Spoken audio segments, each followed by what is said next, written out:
Así es, Alejo, como ya mencionabas, este 19 de octubre se conmemora el Día Mundial de la Lucha contra el Cáncer de Mama, una efeméride que busca concientizar acerca de lo que es la detección temprana para las mujeres y también para los hombres. Nosotros le invitamos a que usted nos sintonice a través de nuestra página de Facebook.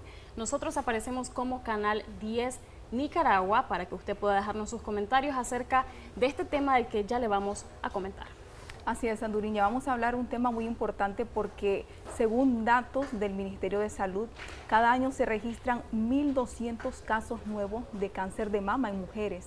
Y por eso, para abordar este tema, le damos la bienvenida a la doctora Xochitl Centeno, quien nos acompaña el día de hoy en nuestro segmento Consulta con el Especialista. Muy buenos días, doctora. Buenos días.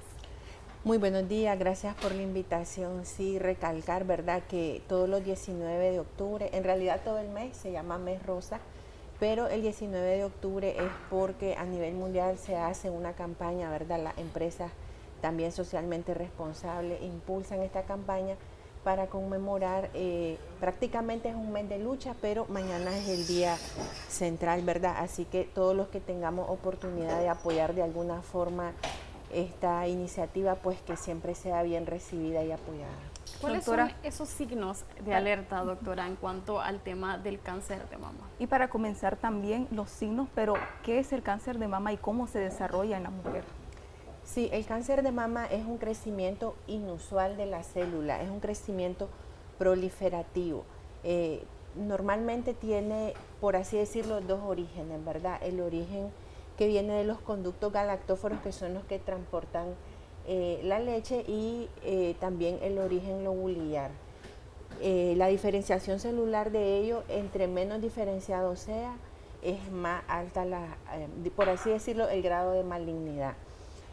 Puede clasificarse incluso, bueno, como según donde ellos vengan, lobular, puede ser también inflamatorio. Según su presentación tiene diferentes, por así decirlo, diferentes presentaciones, y por eso es que los síntomas son distintos. Puede ir desde un nódulo que nosotros no sintamos mayor molestia, ¿verdad? Un nodulito que de pronto, como tal vez no tenemos la costumbre de revisarnos, un nodulito pequeño que no duele generalmente. Ese es un mensaje importante de transmitir, porque las pacientes se asustan más cuando sienten el dolor. Sin embargo, el cáncer de forma inicial no duele, puede ser un nodulito que si no nos examinamos pasó inadvertido. Entonces, todas las campañas actuales van en el sentido de que nosotros promovamos el autoexamen de mama, porque si nosotros lo diagnosticamos en etapas tempranas es que nosotros podemos hacer un mejor diagnóstico. Y después están lo que es los cambios de tamaño, de coloración, el pezón se puede retraer, podemos tener una hendidura, como la gente le dice comúnmente, camanaces en las mamas, que tal vez no teníamos al inicio, los cambios de tamaño, cambios de coloración, consistencia en la piel.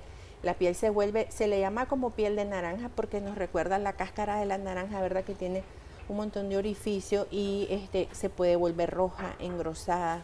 Podemos tener también salida de líquido que puede ser oscuro, normalmente diferente a lo que es cuando nosotros tenemos lactancia materna, entonces puede ser sanguinolento, y también podemos tener no solo una masa en la mama, sino también en la axila. Tenemos que tomar en cuenta que el cáncer de mama no solo es propiamente en el área anatómica de la mama, sino en la axila, y tenemos que revisar lo que es la clavícula y hasta el cuello, ¿verdad? Para detectar ganglios también que son inusuales.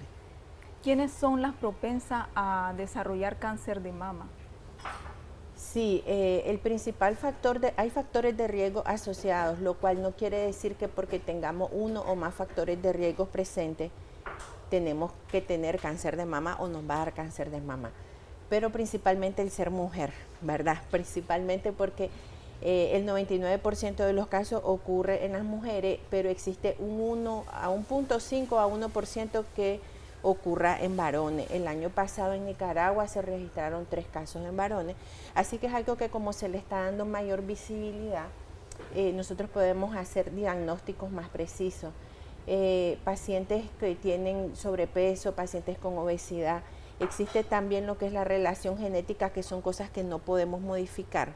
Esto va más de la línea materna. Si nuestra mamás, abuelitas, tías, primas de la línea materna, alguien ha tenido cáncer de mama, consideremos la posibilidad que nosotros podamos tener genes portadores del mismo y hacerle ver eso a la paciente. También cuando hay factores que no son modificables, por ejemplo, que la regla nos venga antes de los 11 años o que se nos retire después de los 55. Y esto tiene que ver mucho con que estamos más expuestas a la hormona que otras pacientes que tienen menstruaciones más tardías o que tienen menopausia, por así decirlo, más precoces. Entonces eso es un factor de riesgo, no haber dado lactancia. La lactancia se considera actualmente un factor protector, ¿verdad? Pacientes que se han sometido a radiaciones por otras enfermedades, por ejemplo, pacientes que son portadoras de linfoma, que les tienen que hacer radiaciones, tienen más riesgo de tener cáncer de mama. Si ya tuvimos nosotros en una mama y somos sobrevivientes, tenemos muchísimas posibilidades de desarrollarla también en la otra mama. Y también está relacionado sí con el uso de terapia de reemplazo hormonal, ¿verdad? Cuando nosotros se nos va a iniciar una terapia de reemplazo hormonal, lo primero que pedimos generalmente los ginecólogos es, tiene mamografía, ¿verdad?, actualizada para descartar que haya algún nodulito sospechoso. Entonces eso es más o menos los factores de riesgo que nosotros podemos tener, pero si vemos hay algunos que son modificables, por ejemplo, promover estilos de vida saludables, ¿verdad?, hacer ejercicio, mantener un peso adecuado, porque no existe como que tenemos que tener un peso estándar, pero sí existe un peso ideal, y mientras más nos acerquemos a ese peso ideal, hagamos ejercicio físico. Hay que evitar hábitos tóxicos, el fumar y la mujer, malísima combinación, y no solo para cáncer de mama, sino también para otros tipos de cáncer, como el cervicuterino, como el de pulmón y de colon. Entonces es importante resaltar que si nosotros modificamos factores de hábitos y nosotros promovemos factores saludables, hábitos saludables, nosotros tenemos disminución de estos factores de riesgo. Doctora, en el caso de los hombres, igualmente sabemos que, como usted mencionaba, pues el índice es mucho menor comparado con la mujer, pero igualmente debe hacerse el proceso de autoexamen. ¿En qué momento el hombre puede acudir efectivamente a realizarse lo que es un examen de este tipo? En el caso de los varones, la presentación es igual que en las mujeres, se presenta un nódulo, cambios de coloración.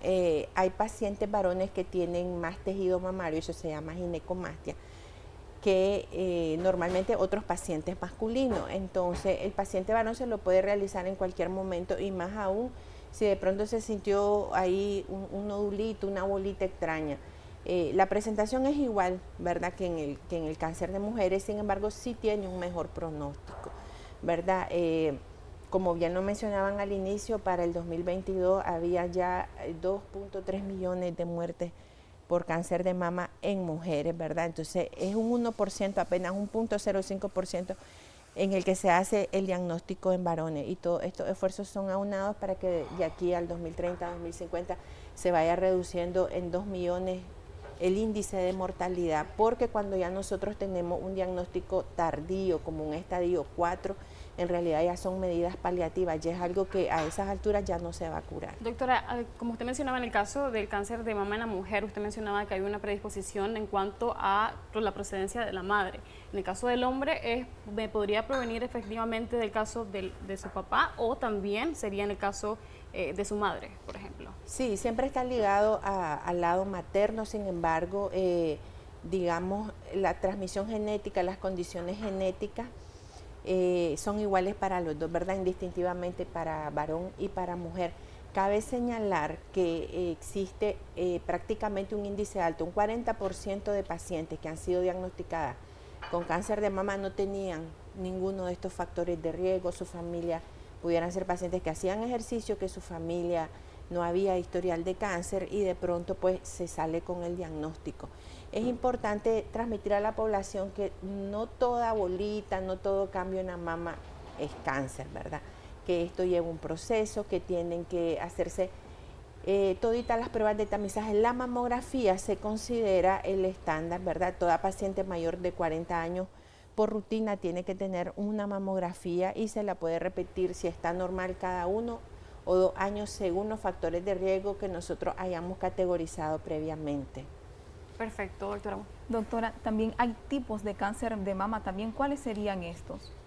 Sí, como lo mencionaba al inicio, tiene que ver con derivadas de dónde se origina, ¿verdad? Si es propiamente del conducto o si es del ovulillo, ¿verdad? Que es, por así decirlo, el estroma o el tejido de sostén mamario. Sin embargo, existen el cáncer inflamatorio, que también se deriva más o menos del tejido estromal, pero es una presentación diferente a los otros dos, que son como que los más conocidos, y también hay otro que se llama enfermedad de Payet, que afecta como principalmente a nivel de piel, y entonces para todo esto nosotros tenemos que hacer un diagnóstico diferencial.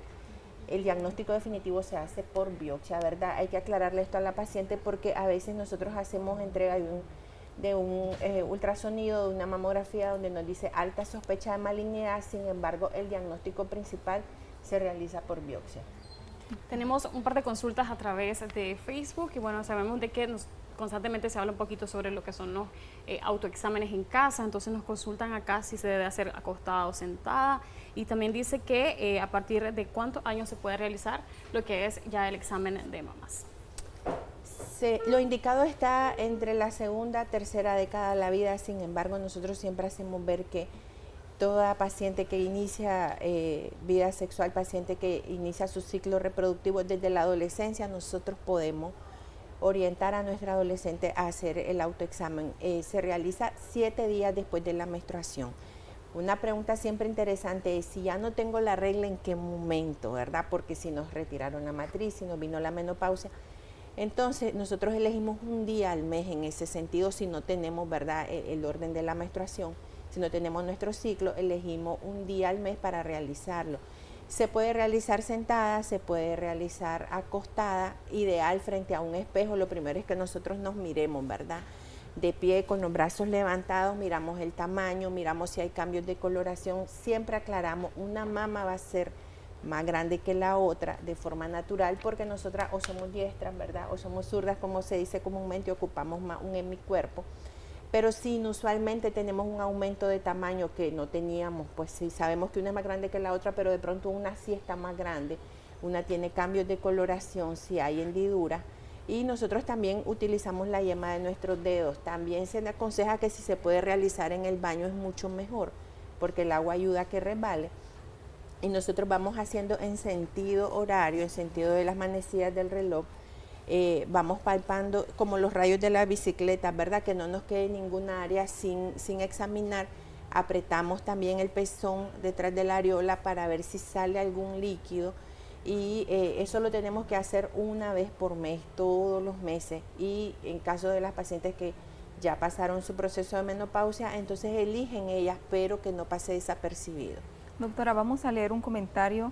Dice una persona que tiene una niña de 11 años y que le salió poliquísticos mamaria bilateral más DC, fibromatosis quística en la mama izquierda también, y en algunas zonas horarias a ella le duelen mucho y le salió un poquito de líquido blanco. Sí, la enfermedad fibroquística de mama es una enfermedad benigna, ¿verdad?, donde hay múltiples quistecitos o colecciones de líquido en la mama. Esto no siempre va a representar un peligro, pero sí se le tiene que dar un seguimiento. Se dice que estas lesiones no se consideran premalignas ni tienen porcentaje que se vayan a malignizar. Sin embargo, como a ella le están descartando un fibroadenoma, según lo que entendí, el fibroadenoma es una nodulación sólida que puede crecer y ocupar un espacio en la mama. Entonces, si se vigila, y si llega a tener un tamaño grande que haga desproporción con la glándula mamaria de la niña, lo que se puede hacer es hacer una tumorectomía, ¿verdad? Es una cirugía que se hace con anestesia local, se retira la lesión y también se vuelve a biopsiar. De hecho, nosotros, entre los diagnósticos para hacer biopsia, nosotros podemos utilizar biopsia por aguja fina, biopsia True-Cook y la biopsia excisional, que es retirar la lesión completa. De igual forma, todo lo que nos saquen se tiene que biopsiar siempre. Pero, por ejemplo, en este caso de esta niña, más adelante, en un futuro, ¿no podría ser un factor de riesgo que efectivamente podría llevarla a un caso de cáncer de mama? ¿Debe estar más vigilante su mamá? Normalmente no tiene historia natural de la enfermedad que las lesiones benignas mamarias progresen, ¿verdad?, digamos a cáncer. Sin embargo, como puede aparecer en cualquier paciente, a lo mejor la paciente sí previamente tenía alguna lesión benigna y la gente pudiera pensar que esto va a desarrollarse, pero es una entidad muy aparte, porque incluso Nosotros podemos tener cáncer mamario en una de las mamas, hacernos nuestro tratamiento, nuestra mastectomía, y si nos aparece en la otra, es otro nuevo, o sea, no es que sea el mismo, una cosa predispone a la otra. Entonces, en el caso de lo que son las lesiones benignas, por así decirlo, mamaria, que es fibroadenoma, enfermedad fibroquística de mama, ectasia ductal, que es cuando los vasitos están dilatados y las pacientes tienen mucha salida de líquido, se consideran lesiones benignas. En la historia natural de la enfermedad de ellas no progresa pues generalmente a cáncer. Sin embargo, no descarta que si nosotros la tengamos y nos aparece, pues la paciente siempre va a relacionar, pero de forma natural no están relacionadas. Sí. Doctora, si no se detecta a tiempo la persona que tiene cáncer de mama, ¿esto podría viajar a otros órganos del cuerpo? Así es, eso se llama metástasis y esto está relacionado con los estadios, la clasificación que nosotros hacemos. Cuando ya hay diseminación del mismo, lo primero es que lo más cerca que tiene es axila, después tiene pulmón, cerebro, hueso, hígado, y es importante que nosotros, si hacemos una clasificación, por ejemplo en estadio 4, explicar a la paciente que no se va a curar, sin embargo todas las medidas que se hacen son para mejorar el nivel de sobrevida de estas pacientes. O sea que si nos dan un diagnóstico, por ejemplo en estadio 0, que es una lesión única y que solo requiere probablemente una cirugía, a veces hay pacientes que son candidatas a radioterapia para mejor pronóstico, no es que tengamos un diagnóstico ya que nos condene a que nos vamos a morir, ¿verdad? Que se lleva un proceso largo y que cuando se nos hace este diagnóstico, aunque seamos sobrevivientes de cáncer, nosotros siempre tenemos que estarnos haciendo el chequeo, ¿verdad? El chequeo es lo principal, el seguimiento es lo principal y todas estas campañas se unen para que tomemos medidas de prevención con los hábitos que nosotros sí podemos modificar, que sí podemos hacer un diagnóstico temprano y esto va a permitir que la paciente tenga una mejor sobrevida. Doctora, en el caso de, se habla mucho de que, por ejemplo, cuando una mujer no da de amamantar, podría efectivamente lo que es desarrollar cáncer de mama. ¿Esto es cierto? ¿Y cómo una mujer que ya pues está en ese proceso, si también tiene que hacerse este examen o cómo prosigue en ese caso? Sí, durante la lactancia pudieran haber alteraciones como la mastitis puerperal, ¿verdad? Que son procesos infecciosos, haber accesos mamarios. No necesariamente, ¿verdad? Esto va a llevar a cáncer. Sin embargo, estas pacientitas, incluso pacientes que han sufrido traumas, ¿verdad? Golpes directos, sí se les tiene que dar seguimiento porque se puede alojar en las reacciones cicatrizales de la mama. Entonces, sí es importante que si la paciente ha tenido algún antecedente, aunque sea benigno, pues un antecedente traumático, una mastitis, darse el seguimiento adecuado. En el caso de la lactancia se considera más bien un factor protector, porque recordemos que pueden nacer en los conductos de la lactancia galactóforo y el hecho de estar dando una lactancia materna por lo menos exclusiva los primeros 6 meses, se dice que lo ideal es hasta los 2 años, ¿verdad? Aunque hay pacientes que pasan más tiempo, pero pues en realidad lo que nosotros aportamos al bebé son los primeros 2 años.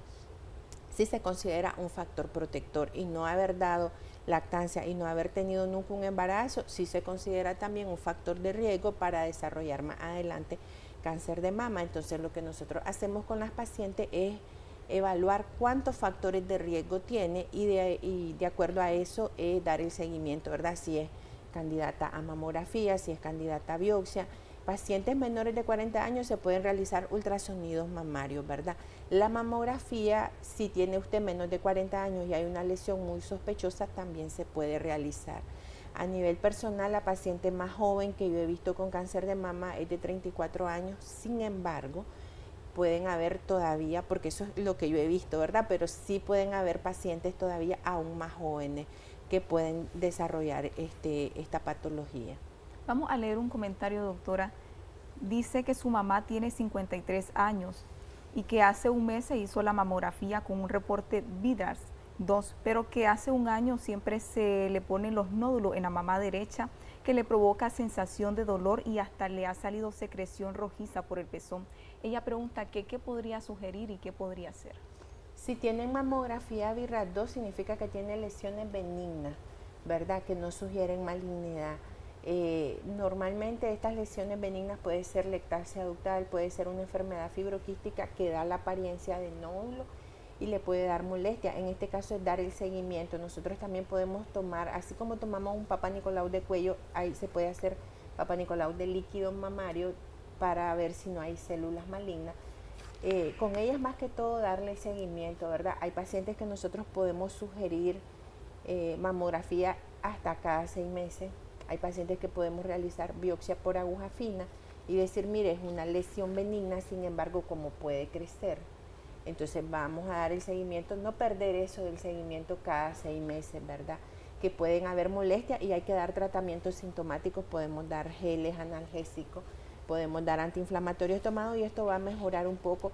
También se dice que pacientes que toman mucha cafeína le da como congestión mamaria, entonces reducir el consumo de cafeína en estas pacientes para que las molestias sean menores. Pero con la clasificación que le dieron en el caso de ella, pues es benigna, ¿verdad? Sí puede haber molestias, pero no está clasificada como algo premaligno o que esté sugiriendo algún proceso de malignidad. ¿No tendría mayores complicaciones en dado caso que ella no cumpliese esas recomendaciones del seguimiento por su caso? La verdad es que, por ejemplo, cuando las pacientes son candidatas a mamografía de los 40, estudios actuales dicen que hasta los 74 años.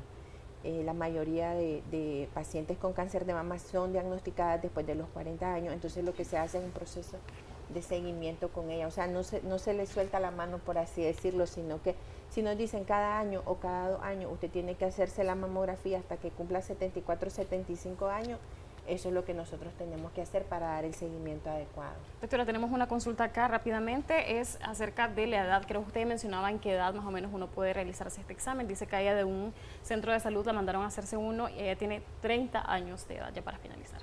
Sí, en el caso de ella se puede hacer su ultrasonido de mama.